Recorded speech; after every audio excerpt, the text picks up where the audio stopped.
यो इस्कुसको घारी छ। यसरी हेर्नुहोस्, तपाईँ देख्न सक्नुहुन्छ। यसरी अस्ति मैले यो इस्कुसको टनल बनाइदिएको थिएँ। ल हेर्नुहोस्, इस्कुस यसरी फैलावट भएर आएको छ, फल्नु पनि सुरु भएको छ। तपाईँ देख्न सक्नुहुन्छ गाइज हो। ल हेर्नुहोस्, यसै गरेर चाहिँ नि इस्कुसलाई हामीले यसरी टनल बनाएर यसरी फैलावट भएर आएको छ। त्यसपछि यो हामीले भुइँमा लत्रेको जति सबै मुन्टा त्यो सबै माथितिर लगाइदिएको छ। यो भारी मतले केही नभने 1 टन इस्कुस फल्ने यसपालि सम्भावना छ। हामीले कलेक्सन गर्दा 1 टन चाहिँ फल्छ भन्ने अनुमान गर्छ हामी सबैले इस्कुस यसमा। ल मुन्टा मात्रै हामीले 2-3 डोको टिपिसकेको छु गाइज हो। तपाईँ देख्न सक्नुहुन्छ। ल तल गाउँको घरमा आज झरिएको हो र यसो सरसफाइ पल बिरुवाको झारपात उखाल्नको लागि हामी आएको। तपाईँले देख्न सक्नुहुन्छ गाइज हो। इस्कुस यसरी चाहिँ नि हामीले टनेल बनाएर थाङ्रा जस्तै दिएर गोठ बनाएर यसरी लगाएको छ गाइज हो। तपाईँले देख्न सक्नुहुन्छ। मैले क्यामेरा घुमाउँदैछु। ल गाइज हो, यति लामो टनेल दिएको छ हामीले इस्कुसलाई। ल हेर्नुहोस्, 2-3 डोकेर हामीले मुन्टा टिपिसकेको छु। लगेर माथि होटलमा बजारमा लगेर माथि कस्टमरलाई खानाको लागि हामीले लगेर नि तरकारीमा युज गरिसकेको छ। आज पनि 1 डोको टिपिएको छ। त्यसको अलावा यसरी मकैहरू पनि छ करेसोबारीमा, तपाईँले देख्न सक्नुहुन्छ। र यसरी मेरो घरको आँगनको झन्डा हो। ल अब फर्सी पनि यस्तो भएको छ। फर्सी पनि फल्न सुरु भइसकेको छ गाइज हो। देख्न सक्नुहुन्छ। अनि तपाईँको फर्सीको मुन्टा पनि यसरी जताततै गइरहेको छ। हेर्नुहोस्, फर्सीहरू यसरी झाँगेर आएको छ गाइज हो। तपाईँले देख्न सक्नुहुन्छ। यो मेरो करेसो बारीको मकैहरू हो गाइज हो। यसरी मकैको घोगा लगाइसकेको छ। देख्न सक्नुहुन्छ। सब मकैमा घोगा लगाइसकेको छ। मकै पनि यसरी करेसो बारीमा सप्रेर आएको छ मकै। मकैको बोट पनि हेर्नुहोस्, तपाईँले देख्न सक्नुहुन्छ। मकैको बोट मात्रै यसरी आएर चाहिँ यति ठुल्ठुलो छ मकैको बोट। तपाईँले देख्न सक्नुहुन्छ। तपाईँले देख्नुहुन्छ। यो फुलको ब्याट अस्ति नै राखेको। यो माउ फुल पनि भन्छ हेर्नुहोस्। अनि यो सयपत्री फुल पनि भन्छ। यो सयपत्री फुल पनि भनिन्छ, यो माउ फुल पनि भनिन्छ। अब यो दसैँको तिहारको लागि हामी तल रोप्नको लागि नै आज आएको। ल यो फुलको ब्याट टन्नै छ। तपाईँले देख्न सक्नुहुन्छ। हजुरहरूले पनि दसैँ तिहारमा चाहिन्छ भने अफर गर्नुहोस्। हामीले चाहिँ नि कुन ठाउँमा भनिन्छ त्यही ठाउँमा हामीले पुर्याइदिएको हुन्छ गाडीमा हालेर। अब हामी यसरी अब सार्नुको लागि तयारी हुँदैछ। त्यसको अलावा तपाईँहरूले देख्नुहुन्छ यो मकैहरू हो। मकै छ हेर्नुहोस्। ल हेर्नुहोस्, यो मकैहरू चाहिँ अब जुगा आइसकेको छ। मकै माथि यो मकै पनि तपाईँको वर्षमा फेरेर छर्नुपर्छ। मकै वर्षैपछि फेरेर बिउहरू रोपिसकेपछि मकै यसरी सुइँठेर आएको हुन्छ। त्यसको अलावा यहाँ यो चिब्ले भेन्डीको यसरी रोपेको थियो। यसरी चिब्ले भेन्डी रामतुरे पनि यसरी फैलावट भएर आउँदैछ। तपाईँले देख्न सक्नुहुन्छ। हेर्नुहोस्, त्यसको अलावा यहाँतिर पनि फर्सी काँक्रो गाई छ। तपाईँले देख्न सक्नुहुन्छ। यो करेसो बारीको पुरै करेसो बारी मैले भिडियो बनाएको छु। यसरी मकैहरू पनि एउटै झाङ पनि तपाईँ देख्न सक्नुहुन्छ। एउटै बोटमा 4 घोगासम्म यसरी फलेको छ मकै पनि। तपाईँले देख्न सक्नुहुन्छ गाइज हो। ल एउटै बोटमा 4 घोको फलेको छ। तपाईँ देख्न सक्नुहुन्छ यो सिमीहरू पनि यसरी फैलाएर आएको छ। यो 12 वर्ष 12 महिना यसरी फल्ने सिमीहरू पनि यसरी यो फैलाएर हुन्छ। यो बेमौसमी सिमीहरू हो, हिउँदो बर्खा जहिले नि फल्ने। त्यसको अलावा तपाईँ देख्न सक्नुहुन्छ गाइजो, यो त पनि फर्सीहरू छ। ल फर्सी यसरी छ। त्यसको अलावा तपाईँ देख्न सक्नुहुन्छ यहाँ ग्याँजाको बोट पनि छ। हेर्नुहोस्, तपाईँ देख्न सक्नुहुन्छ यसरी चाहिँ तपाईँले यो करेला हेर्नुहोस्, करेला झाङमा फैलावट भएर आएको छ, तपाईँले देख्न सक्नुहुन्छ।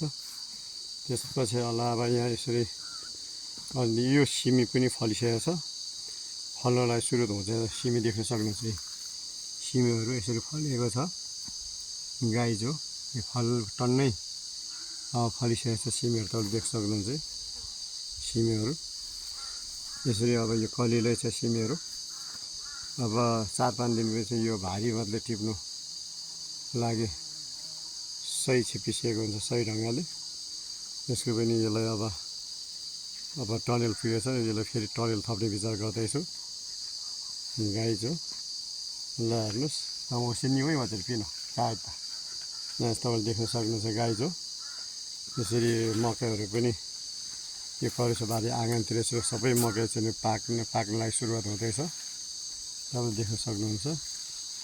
नयाँ गाइजो, यो बेमौसमी फुलहरू हो। यो हिउँदो बर्खा जहिले पनि फुल्ने फुल हो यिनीहरू पनि। यो काट ल गाइजो, तपाईँले देख्न सक्नुहुन्छ।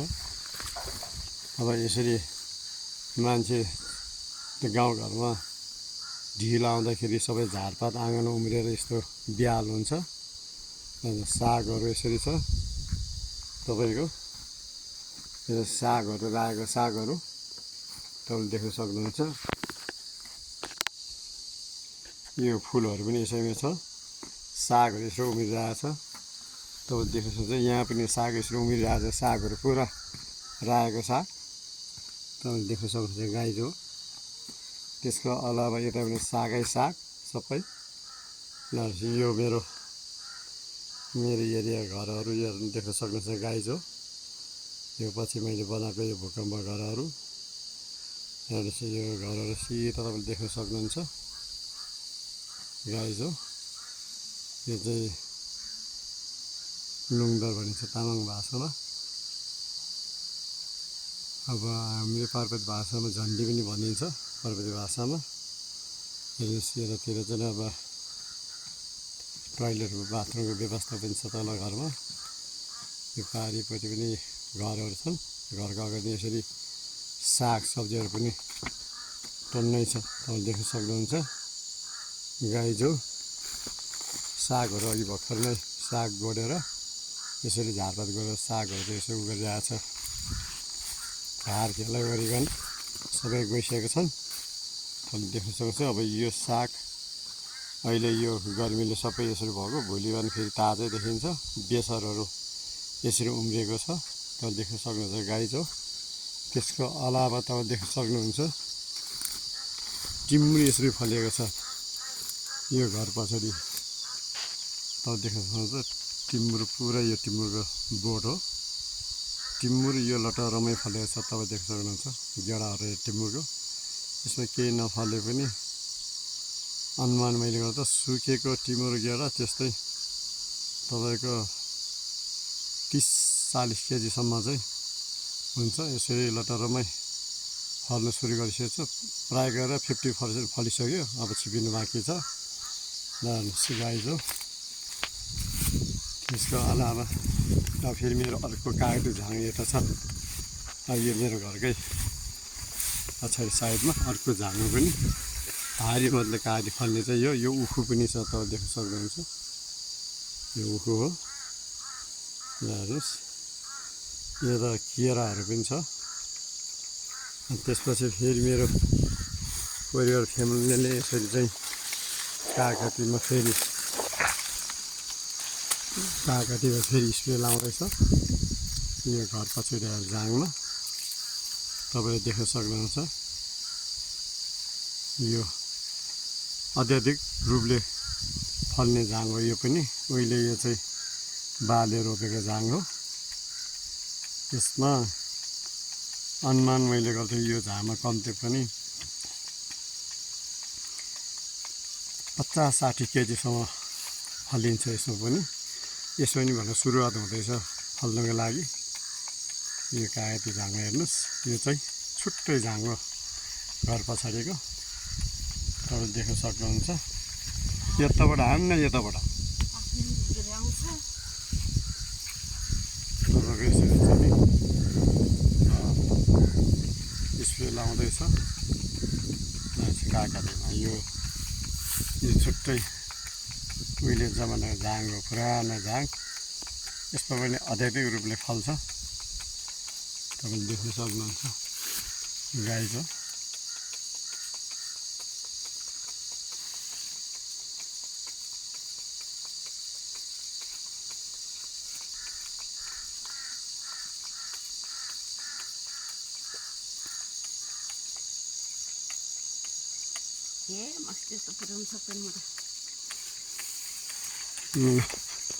हेर्नुहोस् यता पनि फुल फुलेर झकमटै छ। यो यस्तो फुल पनि छ, यो खालको फुल पनि छ। हेर्नुहोस् गाई छ, तपाईँले देख्न सक्नुहुन्छ। यसरी चाहिँ स्प्रे लाउँदैछ कागती झाङ हो। हेर्नुहोस्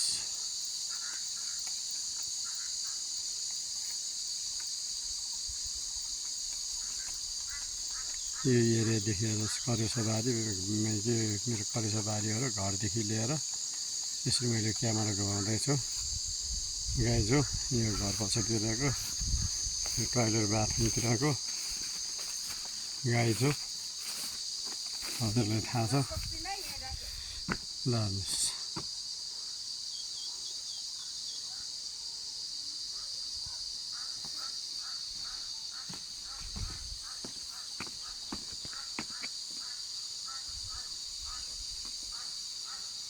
तपाईँले देख्न सक्नुहुन्छ गाई जो भर्खर टिपिएको गोलभाडा। यो पनि यो चाहिँ उहिलेको लोकल गोलभाडा हो, तपाईँले देख्न सक्नुहुन्छ। गाई जो उहिलेको गोलभाडा हो यो गाई। ल हेर्नुहोस् यो सिमी पनि यसरी उर्लेर आइरहेछ। यो करेला हो। त्यसको अलावा तपाईँले देख्न सक्नुहुन्छ यसरी चाहिँ काँक्रो पनि चिचिलो फलिसकेको छ, तपाईँले देख्न सक्नुहुन्छ। गाई जो ल हेर्नुहोस् काँक्रोहरू पनि यसरी सुरुवात भइसक्यो फल्नको लागि। यतातिर सिमीहरू हो, तपाईँले देख्न सक्नुहुन्छ। ल हेर्नुहोस् सबै यो मकै हो, तपाईँले देख्न सक्नुहुन्छ। गाई जो मैले यसरी पुरा भिडियो बनाएको छ। गाई जो झर्को नमानिकन हेर्नु होला, एकचोटि हेरिदिनुहोस्। मन पऱ्यो लाइक सेयर गरिदिनुहोस्। के कस्तो अवस्था छ, मनमा कस्तो चल्छ तपाईँहरूले कमेन्ट पनि गर्नुहोस्। गाई जो ल फेरि आजको लागि यति नै। फेरि गाई अर्कोचोटि भेटौँला गाई। नमस्ते, बाई बाई गाई जो।